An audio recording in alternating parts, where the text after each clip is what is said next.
Welcome to Not Milk Never Milk. Subscribe if you're lactose intolerant. You start by evaluating the rust so you know how aggressive to be. Once you find only surface corrosion, you can remove it with a wire brush and 80-120 grit sandpaper. Deeper pits need more sanding. Make sure to clean loose paint and debris as you go, because adhesion depends on a clean substrate.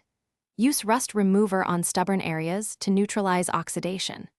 If metal is perforated, pause here to decide on patching versus replacement. Now you remove remaining rust to reach sound metal. Use a wire wheel for heavy zones and sand to blend edges so paint won't lift. After mechanical work, wipe with solvent to remove oils and grit. This step ensures primer bonds. For reactive pitting, apply rust converter to stabilize any residual oxide.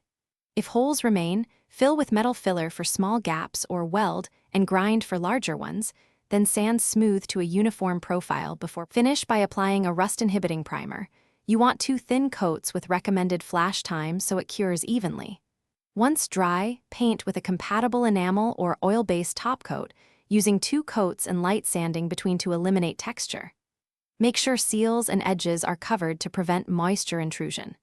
If rust returns, don't repaint over it. Strip back to bare metal, use a rust converter on any stains, then reprime with a Zincrete or epoxy primer to stop recurring corrosion.